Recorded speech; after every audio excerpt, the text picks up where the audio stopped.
Yvette has been a key speaker at many events, including the Women of the World Festival, the Just Lecture at the GMB Union Conference, TEDx London.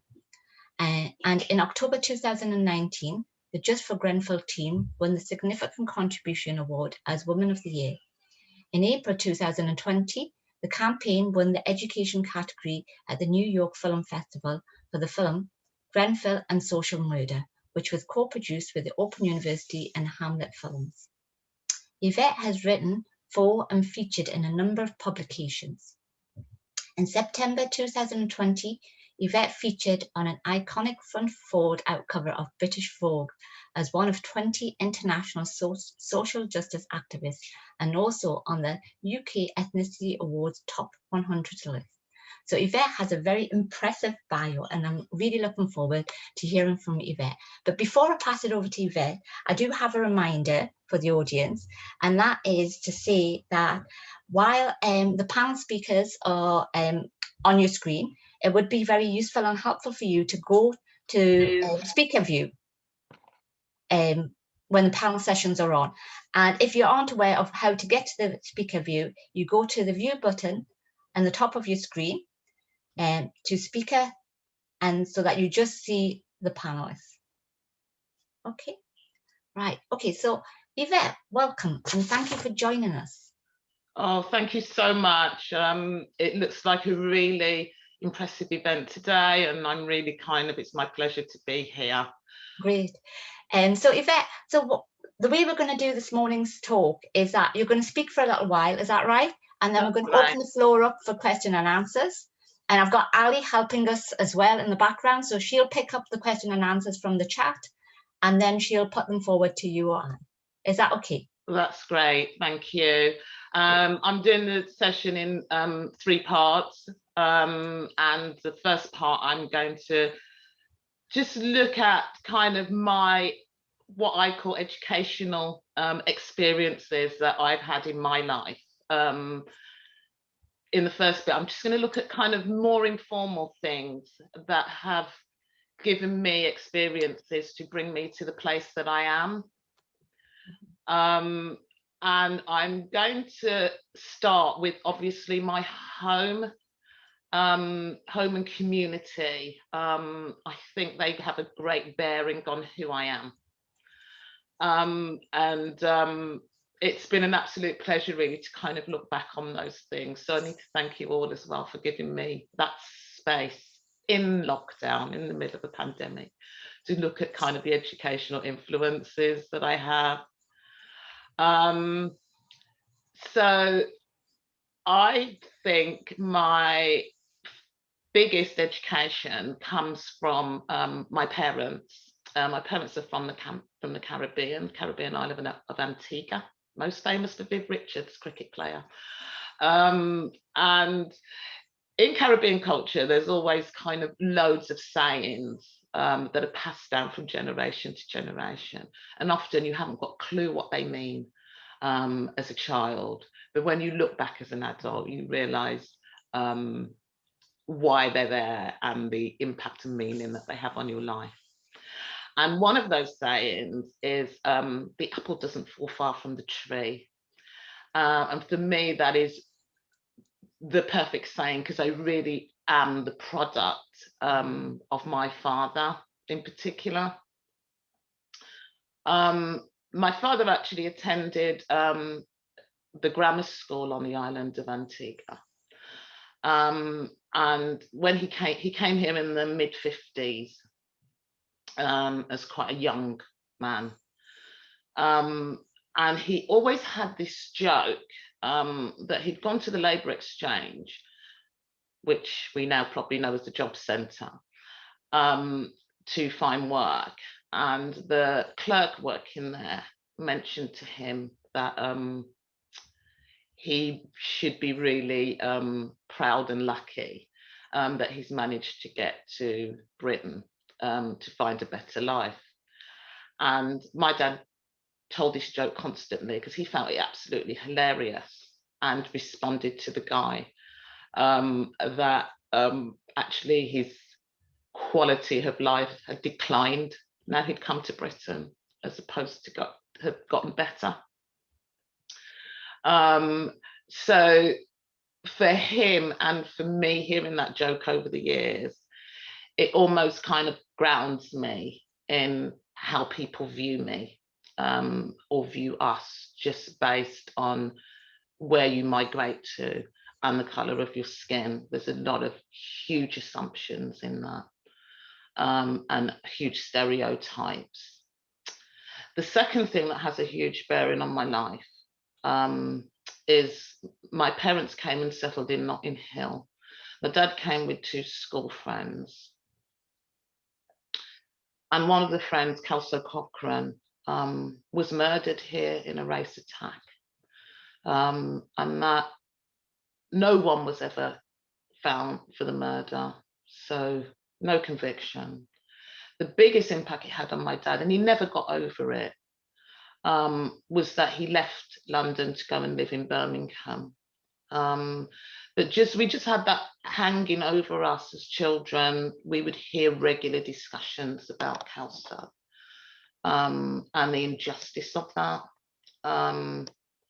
It also gave us an insight into the colour of your skin, leading to the possibility of you being murdered and that nobody would ever be caught for it. So what's happening when I'm growing up? Well, we've got no computers, no mobile phones.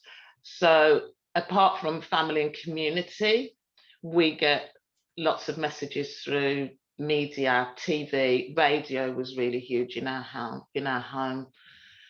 In those days, there's no representation on television, bar a few of the worst things that you could think of: black and white minstrel show, Tarzan.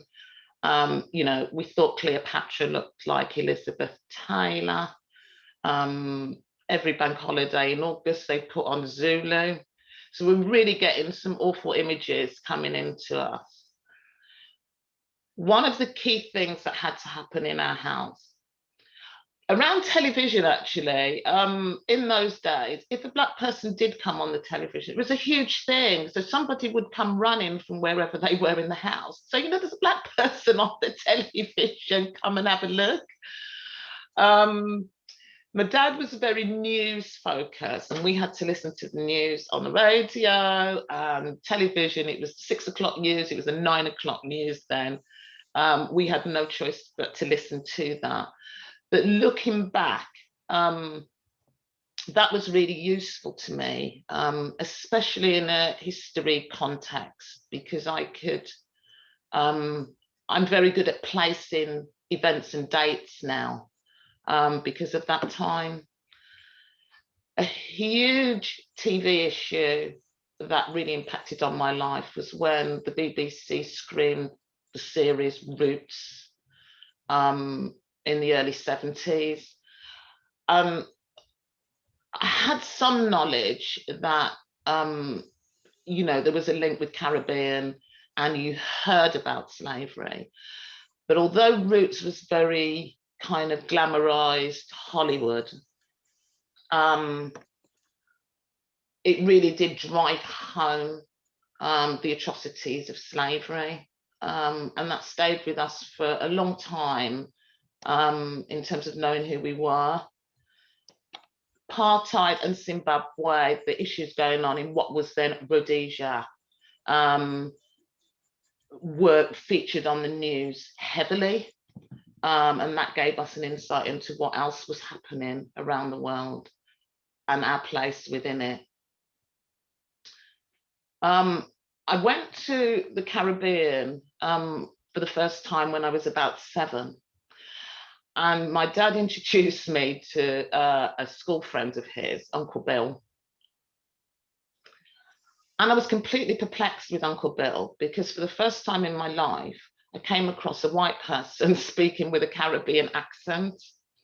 And that kind of made me slightly confused. But also it was the first time in my life where I could see black faces in places that I didn't see here. So that has a huge impact on me.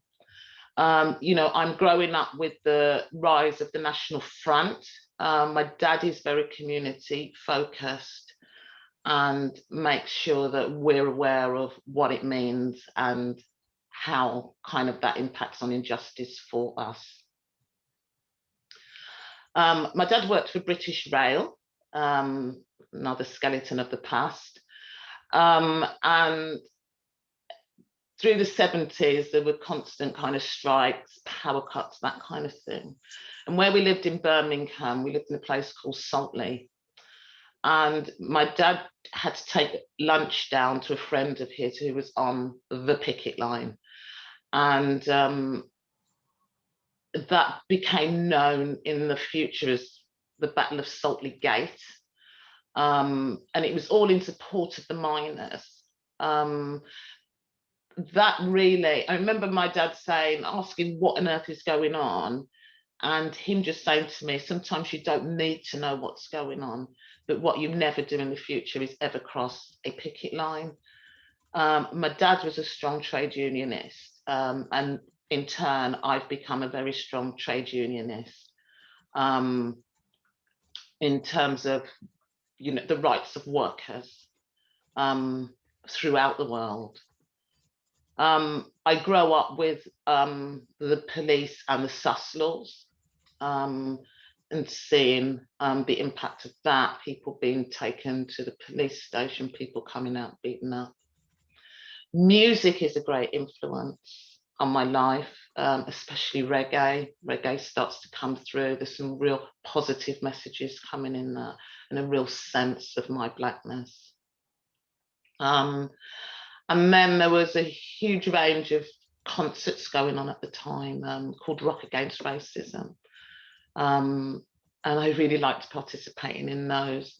And although it was about having a good time, it was also kind of the messages that came out of that. My first formal demonstration is in 1981 after the New Cross fire, where 13 people died. And I came to London with family and friends just to be a part of that and really feeling the sense of injustice there. When I came to London, I got involved in the Mangrove, and they teach me a lot. Many of you may have seen recently the Mangrove 9 screening. There was a set series called Smallax, done by Steve McQueen, and their injustice in fighting against kind of police brutality. And it gives me great pleasure in my life. There's only 2 of the surviving Mangrove 9, and it's the 2 women, Althea and Barbara. But when I joined the Mangrove, they really took me under their wing and introduced me to things, you know, history of the Black Panthers. They were also kind of involved in things like Cuban solidarity. So just giving me a real education around what was happening and in a really connected way. The next campaign that I later go on to is Stephen Lawrence's campaign. And there's a lead up to Stephen Lawrence being murdered in terms of, you know, real kind of anti-Black kind of swathe going through the country, and how that impacts you on a day-to-day basis. Following the Stephen Lawrence inquiry, it was then suggested to me that I should go into the civil service. I should apply for a role in the civil service, which I did gain. And the civil service was a real shock to me in terms of their understanding of our communities. And although we were bearing the worst of a criminal justice system, actually they had little or nothing in place to deal with us as victims or witnesses. And it was a pleasure to kind of start to get them to speak to the communities that they served, a public service. When I went to the civil service, the CPS was ex-directory, you couldn't even contact them. So for me, my major education is informal. The sense of who I am, my sense of identity has been learnt within my family space, within my community space, and has given me a confidence in who I am as a Black woman, but also built within that the injustices that people that like me face just because of who we are and what we look like. And I'm going to leave the first bit there and take some questions if there are any before I move on to my formal education in the second part. Right, thank you, Yvette, for that. So my next half, as I said, is my formal education. And actually for me, my formal education starts before I go to private school, because we were sent to Saturday school, and Saturday schools had arose as a result of how Black children were experiencing the formal education system. So high exclusions, many put into special schools, you know, seen as kind of educationally subnormal. So there was a rise of Saturday schools, and there was a Saturday school on our road in a house. So we went there on a Saturday, and it was basically English and maths. But the afternoons were always around history and Black history. So, you know, we learnt the Anansi stories, we learnt about people like Martin Luther King. We learned something about slavery. We learned a lot about the continent of Africa, and kind of almost reshifting that to be, you know, the biggest and the best continent, as opposed to the views that we got of Africa. So at that time, there were always adverts appealing for donations for famines, and there was always wars going on, things like the Biafran War. So Saturday school gives us a particular kind of different perspective on that. We also have to go to Sunday school. So had no weekends.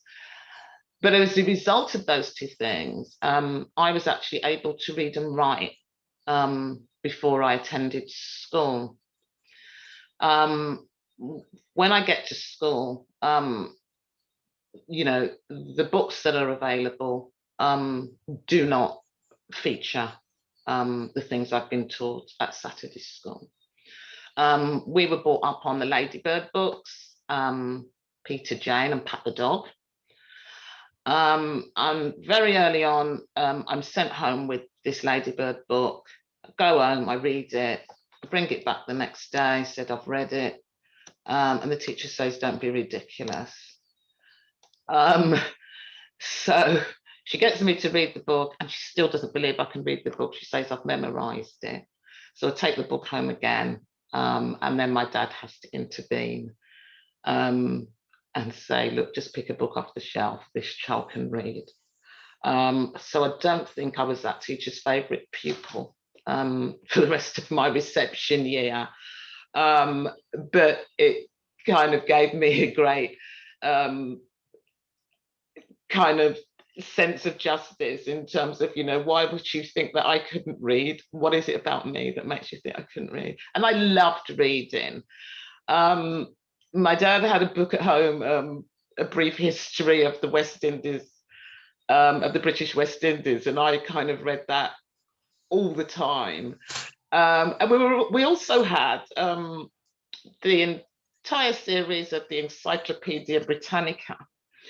And actually many homes had it. And the reason why was because they were traveling salesmen, so you could pay in installments as they came along.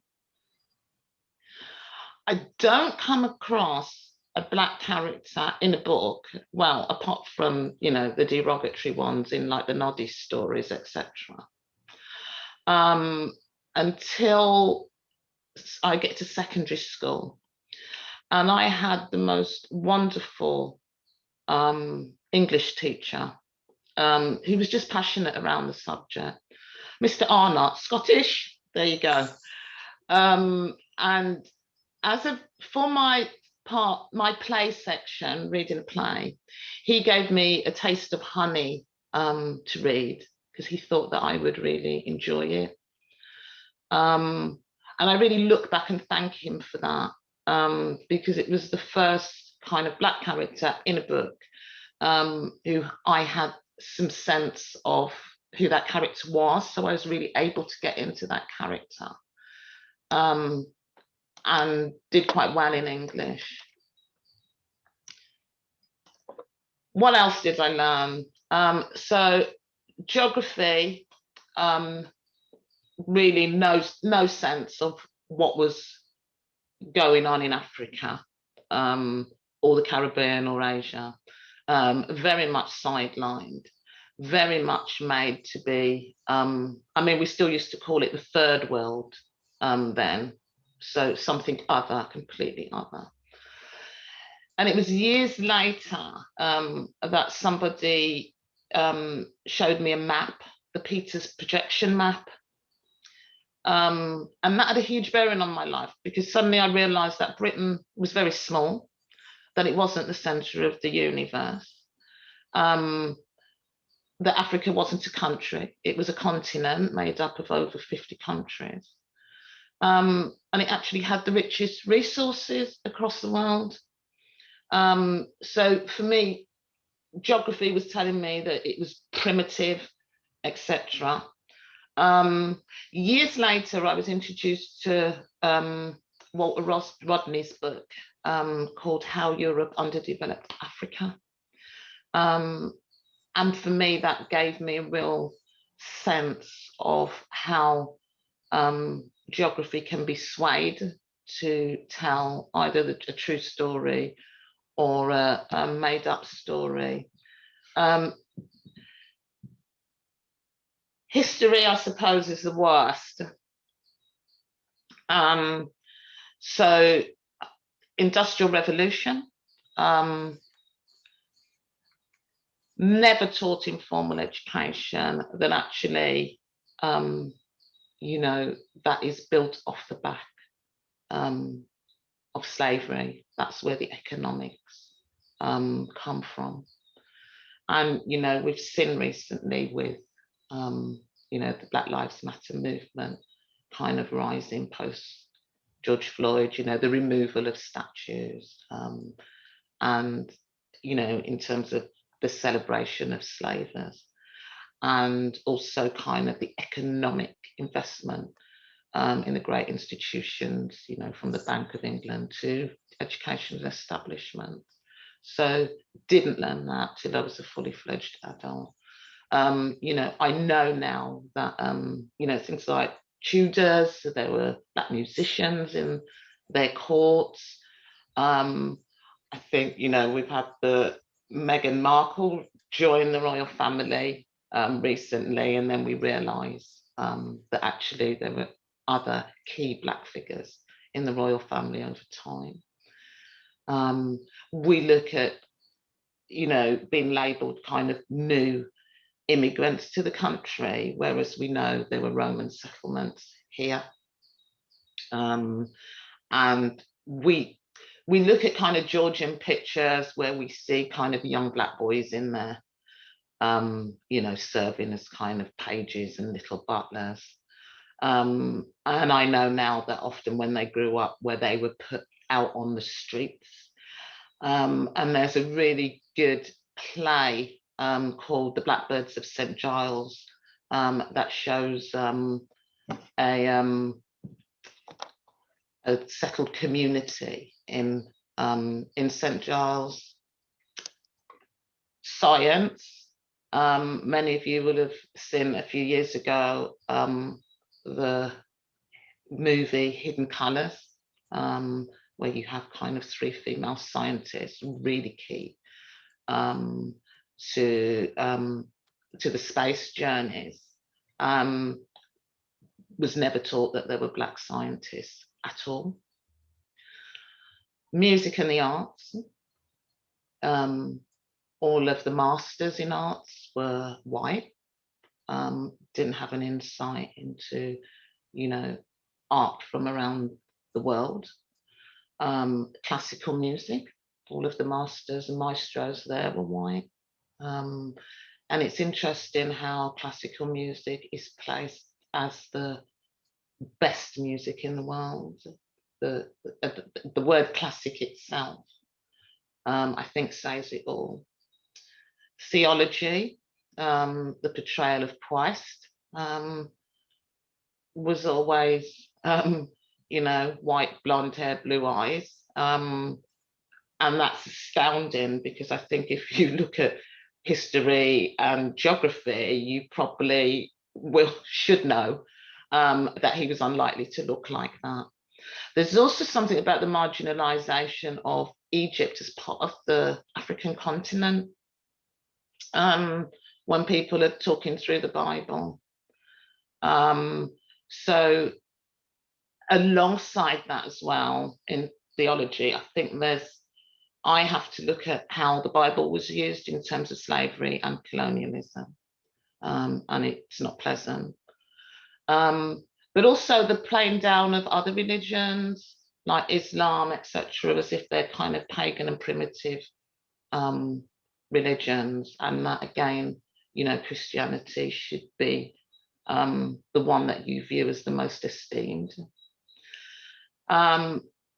University. Now, I was not supposed to go to university when I was leaving school, and they were looking at career options for me. They thought I would do well as a nurse or a secretary. And actually, that was greater treatment than some of my fellow pupils who were given like factory work or shop work. So I was supposed to be grateful in some kind of way. So when they were talking through my career options, my dad came with me, and actually he just said, there's some confusion here. She's actually going to the 6th form. So I go through 6th form. I do end up at university. I'm one of only a few Black students there. I did communications at Goldsmiths. But meeting those other fellow Black students, and we had an African Caribbean society, they then introduced me to a whole host of new texts. So we've got a lot of Black female writers coming through at that time: Bell Hooks, Audre Lorde, Angela Davis, Maya Angelou, Alice Walker, Toni Morrison. They're all coming through, and I'm able to kind of connect with that in a really strong way for the first time in my life. But also kind of academic texts like, you know, Sheikh Anta Diop, Ivan van Sertima, Cornel West. These are books that, you know, I'd never seen, never heard of, weren't even aware of who the authors were. And I then thought that also as well, with those books, they were not easily available. So they weren't stocked in our libraries or W.H. Smith or whatever. You usually had to go to kind of find a grassroots bookshop or have them ordered. My reading list at university actually kind of reinforced that, you know, Black authors, Black texts were not relevant because they were never on there. I go on to do a PGCE teaching, and I've taught in primary school. And I was able there to organise kind of Black parent groups because you could see how children were being labelled early in their education. And actually this became useful to my work in when I went back to communities. There was a rising level of exclusions. And I would often go in and fight on behalf of the parents to get their children reinstated. And I will say now, the majority of cases I won because schools had not followed procedure, not because of the actual behaviour that they excluded the child for in the first place. I went on to do a master's. I did my master's in politics, but by then I was well healed. And so with all topics that came up, I could really give good arguments about what they meant for Black communities and class in particular, around how we were disproportionately treated because of who you are. I have a daughter going through the school system at the moment. She's 14. And you know, I know the hoops that you have to jump through just to get kind of a decent secondary school. And I keep a clear eye on the content of her curriculum and always tell her the other side of the story, and for her to look for the caveats in there. She's just about to start her GCSEs. And so I do wonder if her experience will be different to mine. How much have things changed? Is her education still coming predominantly from the community and family to give her a sense of who you are? Or have things become significantly better? And I'm going to touch on some of those things in my third session.